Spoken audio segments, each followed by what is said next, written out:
Eu matei um homem com as minhas próprias mãos, mas ninguém me prendeu porque as balas foram palavras que ecoaram em rádios e palcos por todo o país. A gravidez que me roubaram o emprego foi a semente de uma vingança que floresceu em notas musicais, dilacerando almas que me cuspiram no rosto. E se eu dissesse que o choro de uma nação inteira foi o meu grito de justiça, tardio e sangrento, você acreditaria que o perdão é só uma ilusão para os fracos? O sol de Lisboa batia impiedoso no meu rosto naquela tarde de verão de 2005, quando o senhorio me entregou a carta de despejo. Eu tinha 28 anos, o ventre inchado como uma promessa traída, e as mãos trêmulas apertando o envelope que cheirava a tinta fresca e a derrota. Senhora Ana, o Sr. Gomes diz que não pode esperar mais pelo aluguel atrasado. É o terceiro mês. As palavras dele ecoavam na minha cabeça como o fado rouco de Amália Rodrigues, que eu ouvia na rádio velha da cozinha enquanto cozinhava bacalhau para um futuro que nunca chegava. Mas não era só o dinheiro, era o orgulho que me escorria pelas pernas, misturado ao suor e às lágrimas que eu engolia para não acordar o bebê que chutava dentro de mim. Eu trabalhava na fábrica de tecidos do Rossio há 7 anos, desde que cheguei de Évora com uma mala de sonhos e um coração aberto para a cidade grande. Lisboa era suposto ser o meu renascimento, as ruas de calçada portuguesa, o cheiro de pastéis de nata nas confeitarias, o tejo que sussurrava promessas de amor eterno. Em vez disso, era um labirinto de dívidas e chefes que olhavam para mim como se eu fosse um erro de cálculo. O meu chefe, o Sr. Carvalho, um homem de fato cinzento e bigode encerado como os vilões dos filmes antigos, chamou-me ao escritório numa manhã de maio. Ana, estás grávida. Isso complica as coisas. Complica. Eu ri por dentro, um riso amargo como o vinho verde azedo que bebia nos domingos de família. Eu tinha contado com orgulho, imaginando parabéns e um aumento para o berço. Em vez disso, ele assinou o papel de dispensa com uma caneta que rangia como ossos velhos. A fábrica não pode arriscar com ausências. É política da empresa. Política. Era misoginia pura, envenenada com o medo de um patrão católico que via mulheres como engrenagens descartáveis. Saí dali com o peito apertado, o estômago revirando como um mar de Cascais em tempestade. Caminhei pelas ruas do Chiado, onde casais se beijavam nas esplanadas e turistas fotografavam a estátua de Camões, e eu me sentia invisível, uma sombra grávida de raiva. Como é que um país que cantava sobre saudades e revoluções podia tratar as suas filhas assim? Liguei para a minha mãe em Évora, a voz dela tremendo no telefone: filha, volta para casa. Aqui há sempre espaço no quintal. Mas voltar era render-me, e eu não era feita de rendas e rezas, eu era feita de ferro, como as grades do aqueduto das águas livres que sustentavam a cidade apesar das fendas. Os meses seguintes foram um inferno particular. Dormia no sofá de uma amiga em Alfama, ouvia o fado ao vivo nas tascas onde os guitarristas dedilhavam dores alheias, e sonhava com o pai do meu filho, um músico de passagem, um espanhol de Sevilha que prometeu o mundo e deixou só um colar de conchas como lembrança. Ele chamava-se Javier, tocava flamenco em bares do Bairro Alto, e as nossas noites eram fogo e vinho tinto, corpos entrelaçados ao som de palmas e gargalhadas. Serás a mãe do meu gênio, sussurrava ele, mas partiu antes de saber do teste positivo. Eu guardei o colar na gaveta, um talismã de traição que eu usava nos dias maus para me lembrar que a dor podia ser transformada em algo afiado. O parto veio numa noite de novembro, chuvosa como as saudades de um imigrante. No hospital de Santa Maria, sozinha exceto pela enfermeira que me xingava por gritar alto demais: cale-se, mulher, que aqui nascem reis e rainhas. Eu pus no mundo o meu Tomás. Ele chorou como um violino desafinado, olhos escuros como o olival de Évora, e eu segurei-o contra o peito, sentindo o coração dele bater no ritmo do meu.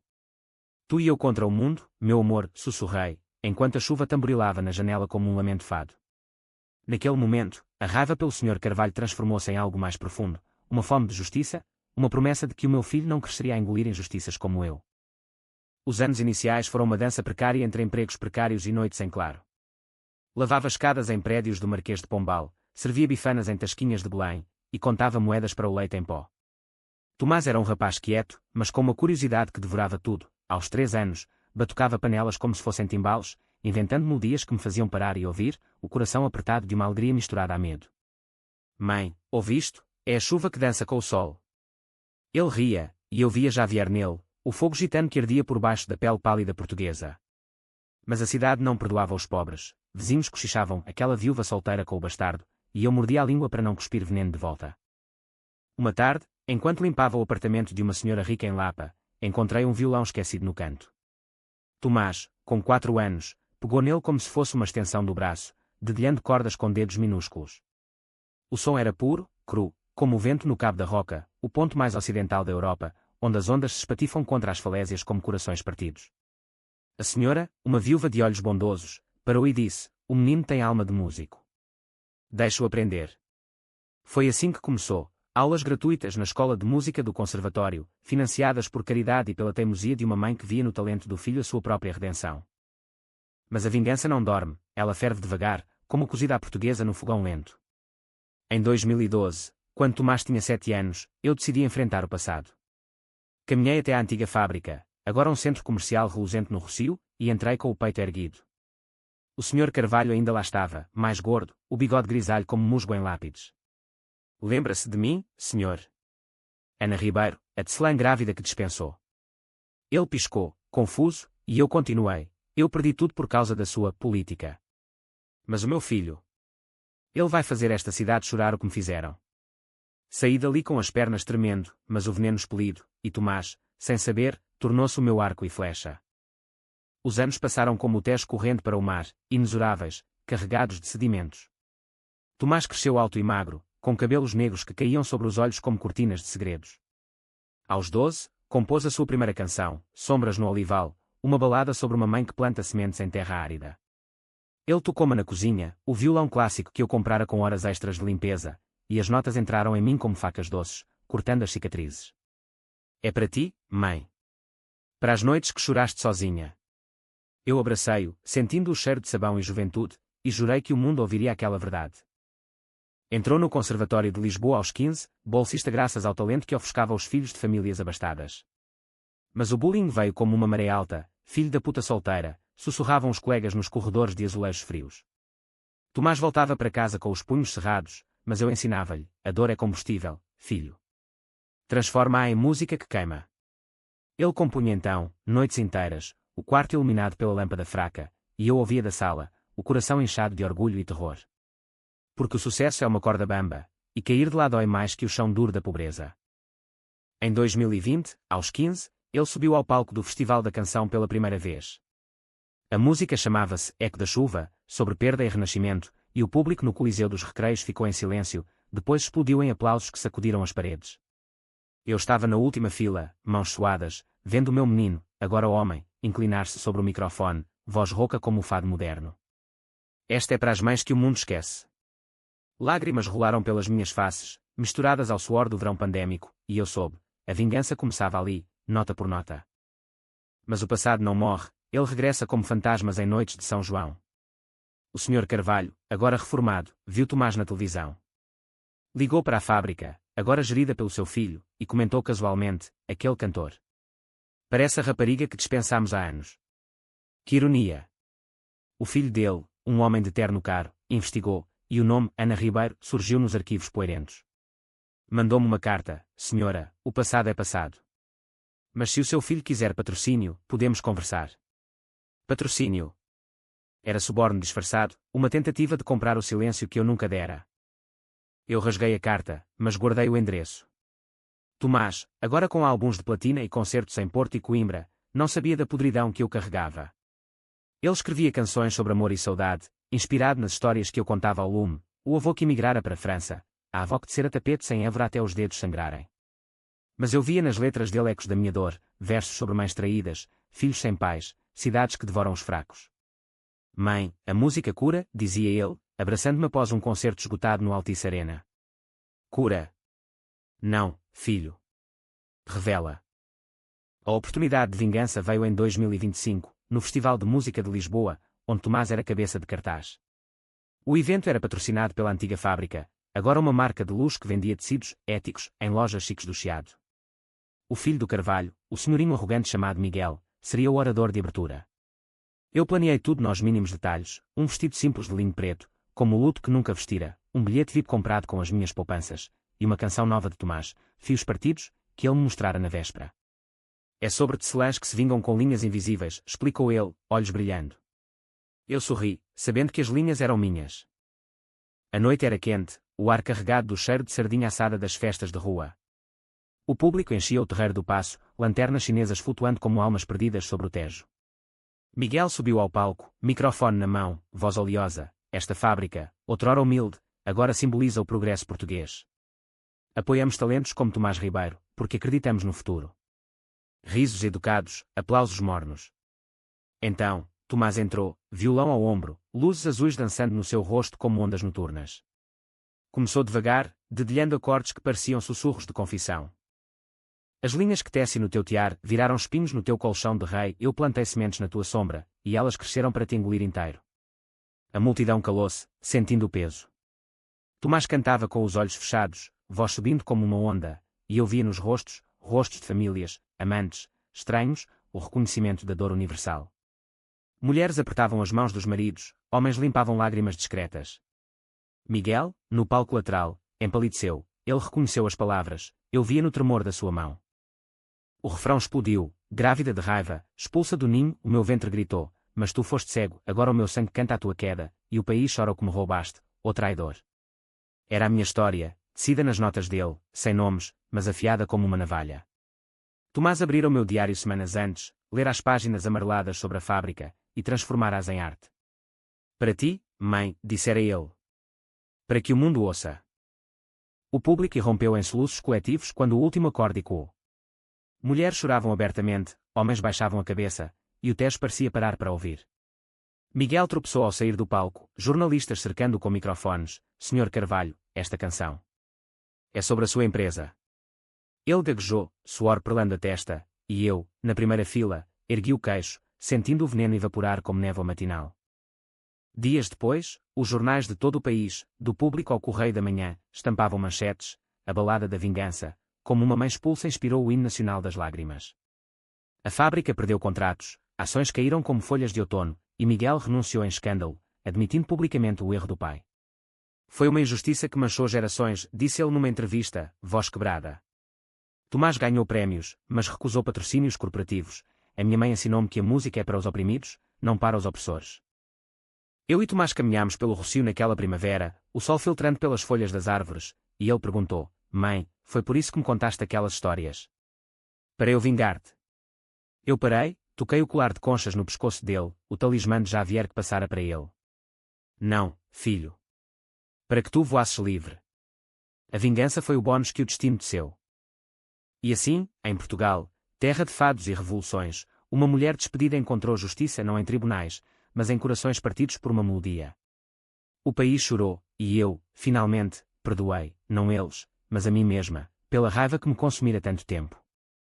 Mas o perdão é uma mentira que contamos aos filhos para dormirem tranquilos. Na verdade, ele é uma ferida que cicatriza torto, deixando crostas que coçam nas noites de insónias.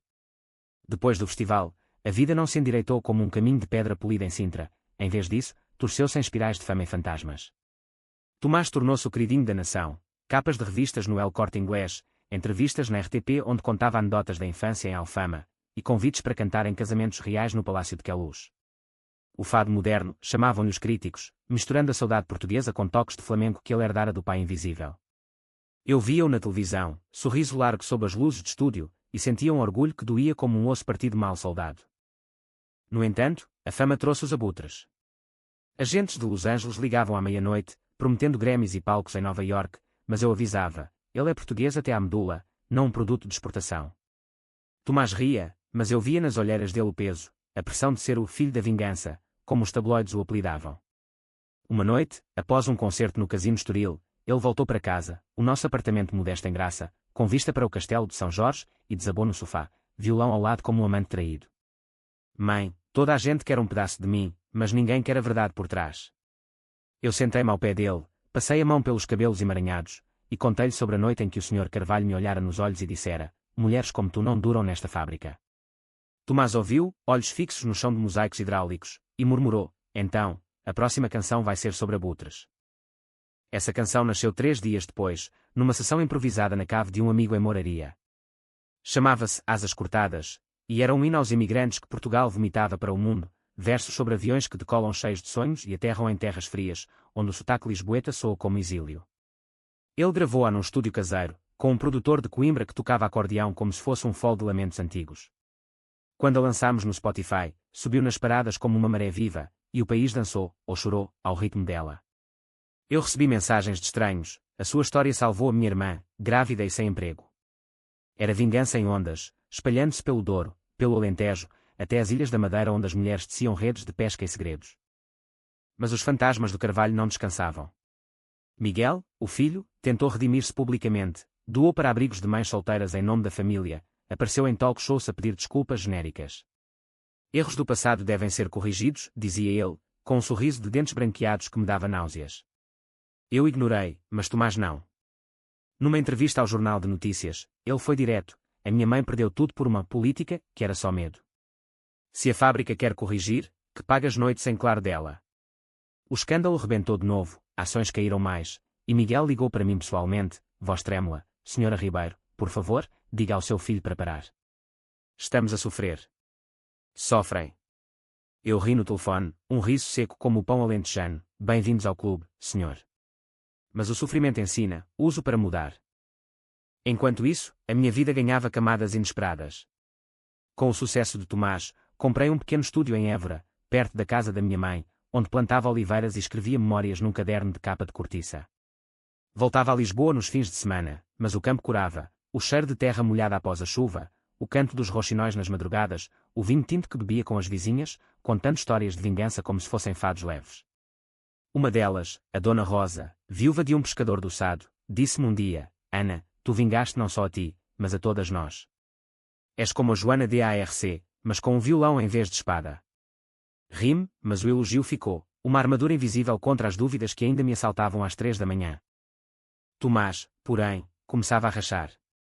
Aos 20 anos, ele era um ícone, mas a fama isolava, amigos falsos no bairro alto, gropis que o viam como troféu, e a ausência de um pai que ele questionava cada vez mais. Quem era ele, mãe? Porque partiu. Eu contava a verdade aos bocados, o espanhol de olhos de carvão, as noites de paixão no Rocio, o colar de conchas que ele usava agora como pulseira. Ele deu-te o fogo, filho. O resto é nosso. Mas Tomás compunha sobre ausências, Pai Fantasma, uma balada que tocava em rádios piratas do Algarve, fazendo pais ausentes ligarem para casa pela primeira vez em anos. O clímax veio no verão de 2025, no Festival Rock in Rio Lisboa. Tomás era o ato de encerramento, palco montado na herdade do Paradela com vista para o rio. Eu estava nos bastidores, coração batendo como tambores de um cortejo de São João. Ele subiu, suor brilhando sob as luzes LED, e anunciou: esta noite, canto para os que foram silenciados. A multidão, 80.000 almas de todo o país, urrou. Começou com fios partidos, depois asas cortadas, e no fim, uma surpresa, lamento de mãe, dedicada a mim, ali no palco. Esta é para a mulher que me ensinou que a dor é o melhor professor. As letras cortavam: no ventre que me gerou, uma fábrica roubou, linhas de vida tecidas com lágrimas salgadas, ela lutou sozinha, contra ventos e marés, e eu, o seu eco, canto que ela calou. O público chorou em uníssono, vi casais abraçarem-se, crianças nos ombros dos pais soluçarem, e até os seguranças limpando os olhos. Era catarse nacional, uma purgação de culpas coletivas por gerações de mulheres pisadas. Tomás chorava no microfone, e eu, nos bastidores, caí de joelhos, sentindo as lágrimas quentes como chuva de verão. Após o concerto, Miguel Carvalho apareceu no camarim, rosto envelhecido 10 anos em uma noite. Senhora Ribeiro. O seu filho. Ele acabou com a minha herança. Eu levantei-me, olhei nos olhos, olhos iguais aos do pai, frios como mármore de Mafra. Não acabou, senhor. Transformou-a. Agora, uso o que resta para fazer bem. Ele assentiu, quebrado, e partiu, deixando um cheque simbólico para uma fundação de apoio a mães trabalhadoras, batizada com o meu nome. Tomás e eu dirigimos de volta a Évora naquela madrugada, o carro cheio de silêncio e estrelas. Mãe, foi suficiente? Perguntou ele, mão no volante. Eu sorri, tocando o colar: mais que suficiente, filho. O país chorou, agora, vive. Viver, porém, não é linear como as estradas romanas que cruzam o Alentejo, é um emaranhado de raízes profundas, algumas podres, outras que florescem contra o vento. Após o Rock in Rio, Tomás mergulhou num hiato criativo, trancado no nosso quintal em Évora, onde as oliveiras centenárias sussurravam segredos ao luar. Ele plantava sementes com as mãos calejadas de cordas de violão, murmurando: a terra não mente, mãe. Ela dá o que recebe. Eu observava da varanda, chá de camomila na mão, vendo nele o reflexo do meu próprio renascimento, lento, doloroso, mas inevitável. A fama havia-no queimado como o sol do interior, deixando bolhas de dúvida: sou mais que a vingança da minha mãe? Ou só um eco dela? Para responder, ele viajou pelo país, de autocaravana velha que comprámos em Setúbal.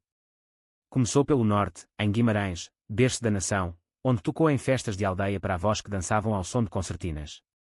Conta-me as tuas histórias, pedi ele às mulheres idosas, sentadas em bancos de pedra com novelos de lã nos joelhos. Elas falavam de maridos emigrados na Suíça, de filhos que nasciam em barracas de lata no bairro da Jamaica em Lisboa, de partos sozinhas sob chuvas torrenciais. Tomás gravava tudo num caderno de apontamentos, transformando vozes roucas em melodias que cheiravam a broa de milho e vinho de honra. Eu juntei-me a ele em Faro, no sul, onde o Algarve brilha como um areal dourado sob céus infinitos. Caminhámos pela praia da Rocha, pés afundando na areia quente, e ele confessou: sinto o pai aqui, no mar. Como se o Atlântico o trouxesse de volta. Eu contei mais sobre Javier, as noites em que ele cantava boleros espanhóis no meu ouvido, o jeito como ria com a boca cheia de amêijoas em Cascais, o bilhete que deixou, Volveré, mi amor, que eu guardara como uma relíquia profana. Tomás tocou uma versão flamenco de Sombras no Olival ali mesmo, na praia deserta, e as ondas aplaudiram com espuma branca. De regresso a Lisboa, o passado bateu à porta de novo, desta vez, na forma de uma carta selada com cera vermelha, como nos romances de Eça de Queiroz. Era de um advogado em Porto. Javier estava vivo, doente, terminal, e queria conhecer o filho antes de partir. O coração de Tomás parou, o meu, também, mas por razões diferentes. Ele abandonou-nos, mãe. Porque agora? Eu não respondi de imediato, em vez disso, cozinhei um ensopado de borrego, prato de conforto alentejano, e sentámo-nos à mesa de carvalho velha. O tempo é um ladrão, filho. Rouba anos, mas às vezes devolve arrependimentos. Vai, ouve o que ele tem a dizer. Mas leva o teu fogo contigo. A viagem ao norte foi uma odisseia de comboios e memórias. Tomás partiu de Santa Apolónia, estação onde eu o abraçara aos 18 anos do serviço militar que ele escapara com uma dispensa artística. Eu fiquei em Lisboa, trabalhando num novo emprego, coordenadora de um centro de apoio a mulheres, ironicamente financiado pela Fundação Carvalho. As ironias da vida portuguesa, vingança que se torna salvação. Enquanto ele viajava, eu recebia fotos, o Douro vinícola ao pôr do sol, com vinhas em socalcos como escadas para o céu, o Porto chuvoso, onde ele tocou num bar do Ribeira para pescadores que choraram com asas cortadas. Javier vivia num apartamento modesto na Foz do Douro, vista para o mar agitado que batia nas rochas como um coração arrependido. Aos 50, era um homem magro, olhos fundos como poços de minas abandonadas, mas o sorriso ainda gitano. Tomás descreveu uma cena por telefone: ele tem o meu rosto, mãe. E um violão espanhol encostado à parede. Conversaram horas, Javier contando de digressões pela Andaluzia, de amores perdidos em Madrid, de como o cancro o trouxera de volta à terra vizinha. Eu fui um cobarde, rapaz. Deixei a tua mãe porque o medo de ser pai me paralisou. Tomás perdoou, ali, com uma canção improvisada, Mar de Arrependimentos, e Javier morreu uma semana depois, legando-lhe não dinheiro, mas partituras amareladas de flamenco puro. O regresso de Tomás foi transformador. Ele compôs um álbum inteiro, Raízes Partilhadas, lançado no outono de 2025 num concerto no Convento de Cristo em Tomás, onde os templários outrora guardavam segredos. O público, uma mistura de hippies de Cascais e executivos de Oeiras, ouviu em reverência, enquanto ele tecia histórias de Javier nas letras, versos sobre mares que separam mas unem, pais que voltam como fantasmas benignos. Eu dancei na primeira fila, saia rodada ao vento, sentindo o perdão circular como o vinho nos copos erguidos. Mas a minha própria cicatriz coçava. No centro de apoio, conheci mulheres como eu fora, uma jovem de Setúbal, despedida de uma fábrica de conservas por gravidez, uma imigrante brasileira em Benfica, a limpar escritórios até sangrar os joelhos. Organizei workshops, da dor à voz, onde elas escreviam poemas que eu enviava a Tomás para musicar. Uma delas, sobre uma tecelã alentejana que perdeu o filho para a fome, tornou-se Terra Sangrenta, single que tocava em todas as rádios da Renascença. O país chorava de novo, mas agora com esperança, petições no Parlamento para leis contra despedimentos por maternidade, inspiradas na Saga Ribeiro. Tomás, revigorado pelo pai fantasma, planeou uma digressão europeia, mas com raízes portuguesas, paragens em Paris, mas com fado convidado, Berlim, com toques de morna cabo-verdiana. Não esqueças de onde vens, avisei eu, no aeroporto de Pedras Rubras. Ele beijou-me a testa: tu és a minha bússola, mãe. Parti para Évora sozinha, mas não vazia, plantei uma oliveira em memória de Javier, regando-a com lágrimas mistas, de perda e ganho. Invernia trouxe neve rara ao Gerês, e com ela, um convite inesperado. O Presidente da República, Marcelo Rebelo de Sousa, queria condecorá-lo com a Ordem do Infante Henrique, por enriquecer a alma portuguesa. A cerimónia no Palácio de Belém foi um turbilhão de protócolos, eu num vestido de chita bordada, Tomás de fato escuro, e Marcelo a brincar: vocês ribeiros fazem chorar até as estátuas de Sebastião. Rimos, mas nos olhos de Tomás vi o menino que batucava panelas, no meu, a mulher que limpava escadas. Após a condecoração, sentámo-nos no jardim do palácio, sob laranjeiras que perfumavam o ar. Mãe, isto tudo começou contigo.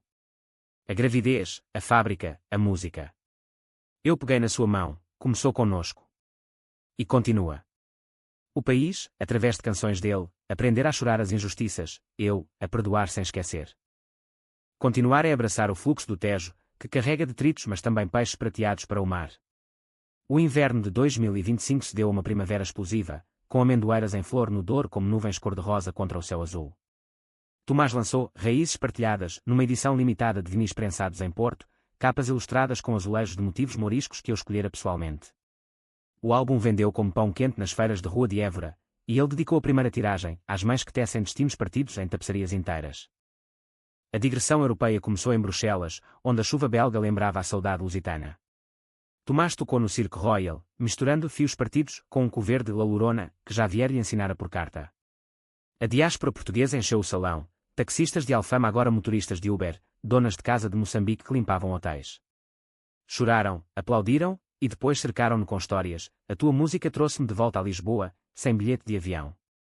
Ele ligava-me todas as noites, voz rouca de emoção. Mãe, é como se o país se espalhasse pela Europa, mas o coração fica em casa. Eu, em Lisboa, aprofundava o trabalho no centro.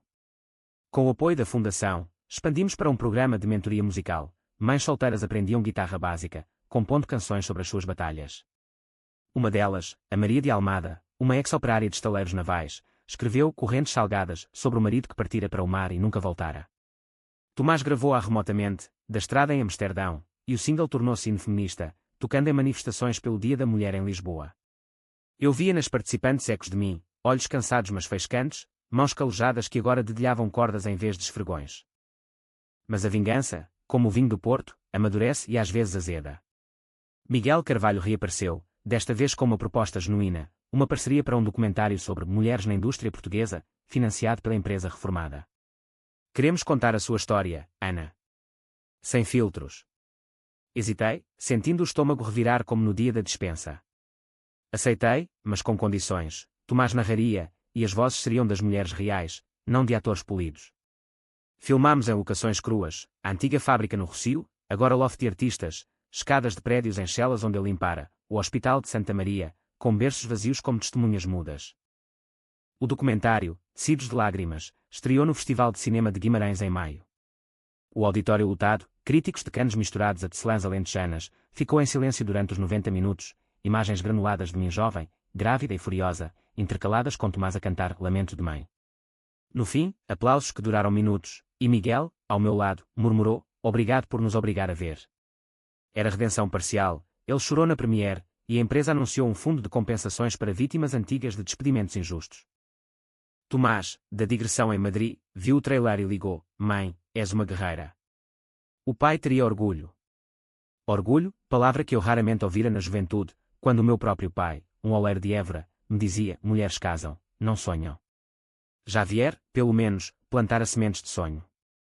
Tomás terminou a tour em Sevilha, terra do pai, tocando num flamenco bar onde o fantasma de Javier pairava no ar tabaco encharcado. Gravou um dueto virtual com um guitarrista local, fundindo fado e flamenco num híbrido de saudades, que viralizou no TikTok português, jovens de Coimbra dançando com lenços ao pescoço. De regresso, planeámos uma pausa familiar, uma semana na Serra da Estrela, onde a neve derretia em riachos cantantes. Alugámos uma casa de pedra em Manteigas, com lareira crepitante e vistas para vales verdejantes. Cozinhei cabrito assado, Tomás tocou viola braguesa ao lume, e falámos de futuro. Quero uma família, mãe. Mas sem ausências. Eu abracei-o, então seu pai que não tiveste. Mas lembra, o amor não é posse, é melodia partilhada. O verão trouxe o primeiro amor dele, uma rapariga de Coimbra, a Inês, estudante de etnomusicologia com dreis ruivos e riso como sino de igreja. Encontrei-os no Rossio, beijando-se sob a estátua de Dom Pedro IV, e senti uma pontada, não de ciúme, mas de tempo fugidio. Inês juntou-se aos workshops, ensinando ritmos africanos que Tomás incorporou num novo EP, Ecos Mistos. O país aplaudiu a evolução, do drama pessoal à tapeçaria multicultural de Portugal. Mas eu enfrentava o meu próprio fantasma. Aos 48, o corpo traía, dores nas costas de anos de limpezas, noites de insónias. Um médico em Évora diagnosticou artrite, remédio amargo como absinto. Descanse, senhora Ribeiro. Você carregou o mundo nas costas. Descanse. Ri-me sozinha no consultório, vendo oliveiras pela janela. Em vez disso, escrevi um livro, Notas de uma tecelã, memórias intercaladas com letras de Tomás. Um editor de Lisboa publicou em setembro, capa de linho cru como a minha pele. Lançamento no Livraria Bertrand, a mais antiga do mundo, com Tomás a ler excertos ao violão. Mulheres fizeram fila para autógrafos, tocando-me as mãos como se eu fosse santa, você nos deu voz. O outono trouxe controvérsia. Um político conservador no Parlamento acusou Tomás de propaganda feminista, boicotando um concerto patrocinado pelo Estado em Aveiro. A nação reagiu, petições online com 100.000 assinaturas, concertos solidários em salas de Viseu. Tomás respondeu com Vozes Silenciadas, uma faixa falada onde mulheres do centro liam os seus poemas sobre a opressão. Tocou nas rádios piratas de todo o país, e o político renunciou, escândalo maior que o dos Carvalho. Naquele Natal, em Évora, com a mãe idosa Inês, brindámos com espumante de bairrada. Ao que foi, ao que é, ao que virá, disse Tomás, olhos brilhando como o fogo na lareira. Eu adicionei, e as lágrimas que lavam. O país, através dele, aprender a chorar, nós, a dançar na chuva.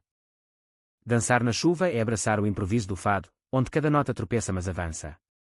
O ano de 2026 amanheceu com neve em Lisboa, raridade que pintou a cidade de branco como um sudário festivo, e Tomás acordou-me às 6 da manhã com um telefonema de Barcelona. Mãe, Inês está grávida. O grito de alegria ecoou no meu quarto em Graça, misturando-se ao som distante dos elétricos subindo a colina. Grávida. A palavra que outrora me condenara agora soava como bênção, um ciclo que se fechava como as portas de uma catedral gótica em Alcobaça. Voei para a Espanha no dia seguinte, mas o voo atrasou em Portela, dando-me tempo para refletir no duty free, entre garrafas de gin e chocolates de Óbidos. Eu, que fora expulsa por um ventre inchado, agora seria avó, guardiã de uma nova vida tecida de músicas e memórias. Em Barcelona, encontrei-os num apartamento com vista para a Sagrada Família, torres de Gaudí perfurando o céu como sonhos inacabados. Inês, barriga ainda discreta, abraçou-me com cheiro de azeite e jamón. Vai ser uma menina, Ana. Chamá-la-emos Sofia, com uma sabedoria. Tomás, olhos de pai no véu, tocou-me a ninar flamenco portuguesa no telemóvel, e chorei, lágrimas de continuidade, não te perda. De regresso, mergulhei em preparativos, tece um cobertor de lã alentejana, padrões de oliveiras e tiares, enviando por correio para a Catalunha. O centro em Lisboa floresceu, com o livro best-seller, contratei mais mentoras, expandindo para Porto com um ramo dedicado a mães imigrantes de Angola e Brasil. Uma delas, a Esperança, uma cozinheira de Luanda que perdera o emprego por gravidez, compôs Sabores de Exílio, uma fusão de samba e fado que Tomás produziu remotamente. Lançada no Carnaval de Torres Vedras, tornou-se viral, dançada em blocos de rua de todo o país. A gravidez de Inês trouxe Tomás de volta à terra, cancelou datas na tour para estar presente, lendo livros de paternidade em voos curtos para Coimbra, onde Inês estudava. Quero ser melhor que o Javier, confessava ele nas chamadas noturnas. Eu guiava-o com histórias minhas, as noites de cólicas de Tomás, embalando ao som de rádios cientefados de Maria João Pires, os primeiros passos dele no quintal de Évora, tropeçando em pedras como versos inacabados. Ser pai é compor em tempo real, filho. Erros fazem harmonia. A controvérsia política de Aveiro evoluiu para um movimento, Canções para Mudança, petição que reuniu artistas como Marisa e Dead Comp para um concerto beneficente no Estádio da Luz. Tomás encabeçou, cantando Vozes Silenciadas, com um coro de mulheres do centro, vozes cruas, harmonias que arrepiavam a pele. 65.000 pessoas lotaram o estádio, bandeiras verdes e vermelhas ondulando como marés de esperança. Eu, no palco como oradora, falei pela primeira vez publicamente, fui expulsa por carregar vida. Hoje, carrego vozes que o país não pode ignorar. O rugido da multidão abafou os meus soluços, era vingança plena, transformada em ponte. Miguel Carvalho, redimido ou não, juntou-se como patrocinador anónimo, doando equipamentos de som. Enviou-me uma nota, a sua vitória é a nossa lição. Ignorei, focando no real, o nascimento de Sofia em julho, num hospital de Barcelona onde o ar cheirava a mar Mediterrâneo. Tomás ligou durante o parto, é linda, mãe. Olhos como os teus, castanhos e fortes. Voei logo, segurando a neta contra o peito, sentindo o coração minúsculo bater como um pandeiro gitano. Bem-vinda, pequena tecelã, sussurrei, enquanto Tomás e Inês sorriam exaustos. O outono trouxe o casamento deles, uma cerimónia simples em Évora, no templo romano ao pôr do sol, com convidados de toda a Península Ibérica. Eu caminhei com Tomás pelo eslo de oliveiras, saia de renda preta como luto alegre, e quando ele jurou, amar como as raízes se entrelaçam, chorei abertamente. A festa foi fado e flamenco, bifanas e tapas, danças até o amanhecer onde Sofia dormia no meu colo, sonhando já com melodias. Com a família crescendo, Tomás compôs, berço de notas, um álbum infantil que vendia em quiosques de rua de todo o país, canções sobre mães corujas, pais fantasmas que voltam em histórias. Crianças cantavam-nas nas escolas de Sintra, e o Ministério da Educação adotou como currículo, ensinando empatia através de rimas. Eu via o impacto, mães nos workshops diziam, os meus filhos cantam às minhas dores, dói menos agora. Mas o passado sussurrava ainda, aos 49, recebi um telefonema da minha mãe em Évora. Ana, o teu pai. Ele confessou antes de morrer que te pressionou para casar porque tinha medo da pobreza. O velho oleiro, enterrado há anos, carregava culpas como eu carregara raiva. Perdoei-o em silêncio, plantando uma rosa no túmulo, símbolo de espinhos e beleza. Inverno fechou o ano com um concerto de Ano Novo no Coliseu, Tomás com Sofia no palco, dedilhando uma viola pequena. O país, de norte a sul, chorou de novo, não de dor, mas de plenitude. Eu, na plateia, soube, a vingança fora o começo, o amor, o fim perfeito. O fim perfeito é a ilusão, como o horizonte onde o Tejo encontra o céu, sempre adiado, mas belo na perseguição.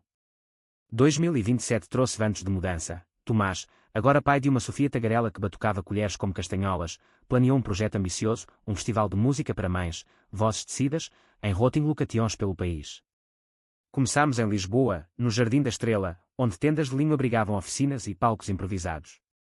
Mulheres de todos os cantos, de trás os montes com vozes de gaita de foles a minhotas com rancores de tiar manual, subiram para cantar as suas verdades. Eu moderava, coração inchado ao ver Sofia, aos 18 meses, dançando descalça na relva, herdeira de um legado de resiliência. O festival viralizou, a SIC transmitiu ao vivo, e o país parou para ouvir. Uma tecelã de Porto Alegre cantou sobre o despedimento por gravidez em 1980, voz tremendo como folhas de sobreiro, uma enfermeira de Faro sobre noites de plantão com o bebê ao colo. Tomás juntava-as em harmonias, violão unindo gerações, e no fim, fios partidos, com todas, um coral que ecoou nas ruas de Belém, fazendo turistas pararem com câmaras esquecidas. Sucesso trouxe escrutínio, tabloides questionavam o Império Ribeiro, arte ou propaganda.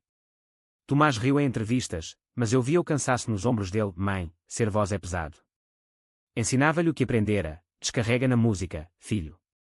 Ela carrega por nós. Ele compôs, Peso Leve, uma balada sobre pais que tropeçam mas erguem os filhos, dedicada a Javier e a mim. Lançada no segundo festival em Porto, no Jardim do Palácio de Cristal, tocou corações de pais ausentes que, pela primeira vez, ligavam para ex-mulheres com desculpa. Inês, com Sofia no colo, tornava-se CEO apresentadora, a sua tese sobre hibridismo musical influenciando sets com ritmos cabo-verdianos e brasileiros. Grávida de novo, um menino, desta vez, ela brilhava como as luzes de Natal no Marquês de Pombal. Ana, você nos mostrou que gravidez é poder, não fraqueza. Ríamos juntas na cozinha, preparando cataplana de marisco, enquanto Tomás contava histórias para Sofia sobre a avó, que venceu uma fábrica com um bebê no ventre. O meu livro ganhou prémio no Festival Literário de Óbidos, uma vila medieval onde as ruas de pedra ecoam sussurros de rainhas esquecidas. No discurso, falei, escrevi para curar, mas curei uma nação. Mulheres aplaudiram de pé, e Miguel Carvalho, na audiência, aproximou-se depois. Senhora, a sua família destruiu a minha, mas reconstruiu algo maior. Abracei-o, breve como um adeus, sentindo as crostas da raiva finalmente cair. Com 50 anos, viajei sozinha para Cabo da Roca, o fim da terra europeia. O vento atlântico chicoteava o rosto, ondas esmagando falésias como culpas antigas. Sentei-me na cruz de pedra, colar de conchas na mão, e gritei para o mar, eu venci. O eco voltou como riso, e chorei, lágrimas salgadas misturando-se ao spray, purgação final. Tomás terminou o ano com um concerto no Mosteiro dos Jerónimos, Unesco que guarda os navegadores de outrora. Sofia, aos 2 anos, subiu ao palco com um pandeiro miniatura, e o público, de imigrantes regressados a turistas de todo o mundo, chorou ao som de berço de notas. Era o legado, de uma dispensa injusta a uma sinfonia nacional. Anos depois, quando Sofia compuser a sua primeira canção, sobre uma avó que tecia sonhos em noites escuras, o ciclo recomeçará. Mas eu saberei, a vingança não foi o fim, foi o fio que teceu uma tapeçaria de choros transformados em canções. Portugal, terra de saudades, aprendeu a chorar alto, e a dançar depois.